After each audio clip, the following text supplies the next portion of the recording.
Let's go.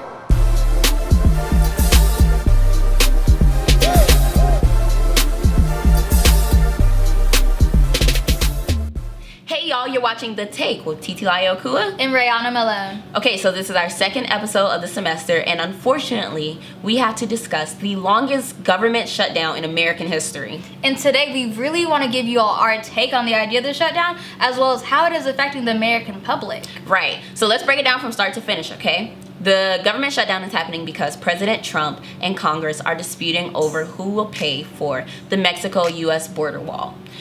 I don't know if you guys remember, but Trump campaigned on the fact that he would build this great wall. It was going to protect us because we need so much protection, and we weren't going to lose our jobs, and immigrants weren't going to flood in and bring crime and drugs and all that type of stuff. And he said that Mexico was going to pay for it, and his base was ecstatic. They thought that this was just so necessary. And now Mexico is saying they're not paying for it. And now he still needs to keep his base happy so he can get reelected, and he wants Congress to pay for it. And this has happened over 2 weeks ago, where he did ask Congress for $5.7 billion, and they were like, no, we can't give you that. However, they did decide to offer $1.3 billion that would go towards physical barriers, security, and just other measures that didn't include that $5.7 billion deal. And now the government is still shut down and people still aren't being paid. Right, so now people that thought they had stable government jobs are now being forced to work without pay, and some jobs are just simply not getting done because there's no pay for them. They're not being funded. And then on top of that, the national parks are closed, but some are also open. And when you have these parks open, there needs to be people to take care of the parks because people are still going to these parks. And without people to take care of the parks, there's just so much damage being done. And honestly, it's more costly to keep open a park and restore it than it is to just shut it down altogether. Right, and that's not the only problem. Government funded programs that help people, because you know they're supposed to protect and serve us, are being defunded too. So WIC, a program that feeds people who don't have the funds, is being shut down. Food stamps will end by February if the government doesn't reopen. And he wants us to call our elected officials and tell them to bring this to an end by funding this wall.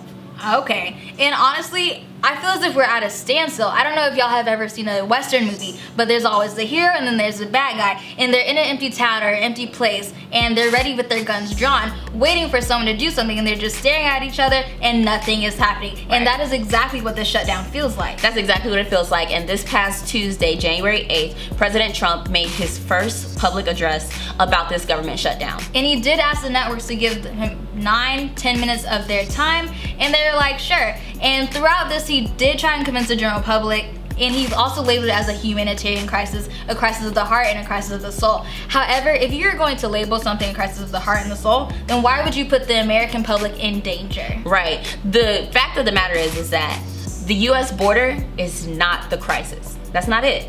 We haven't seen a crisis. We haven't seen all these effects that he's saying is gonna happen. But what we do see with this government shutdown is a real crisis. The crisis is the government shutdown, which I, for one, think that is a horrible thing that he's even trying to make this border wall a bigger deal than what he's actually doing. And he also did say that 1 in 3 women have been sexually abused on their trek to the U.S. However, their trek to the United States is not one that's in vain. They have chosen, they know the risk of taking this trek, but therefore they use caravans instead of individually traveling because they are fleeing for their lives. Right, they know the risks and they understand them, but they still decided that this is the decision that they have to make to survive. The other problem is that he's saying that 300 people are being killed per week by drugs such as heroin, and that's true. He's saying that 90% of the drugs come from the Mexico border. It's also true, but he's targeting the individual immigrant, which is where the problem lies, because the individual immigrant are not the ones that are bringing the drugs. The drugs are coming through corporations sending privately owned trucks with legal goods mixed with drugs through legal ports. So if you want to attack this problem, you would have to attack it with stronger security checks. You have to attack it with more program audits and all that type of stuff. You can't just target the individual immigrant. Right, and there are other methods besides this wall. And what he's saying in itself isn't bad, but it's how true is it and to what extent. Right. And then also after his address, they allowed for airtime for House Speaker Nancy Pelosi as well as Senator Chuck Schumer. And they took that time to try and fact check the president, and it's just now, where do we go from here? You know, we're literally at a standstill. So where do we go from here? Honestly, I don't know. It's not going to come to an end until President Trump or Congress decides to compromise. So there's going to have to be some type of compromise, because otherwise there will be chaos.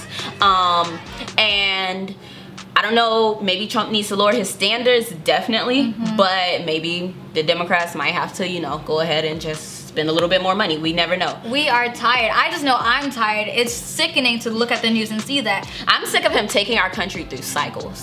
Like every other week, it seems like there's a new up and down with Trump. It's a show. It's all a big show. But there you guys go. That is our take, and we will see you next week, and hopefully the government will be open. All right, guys. Bye.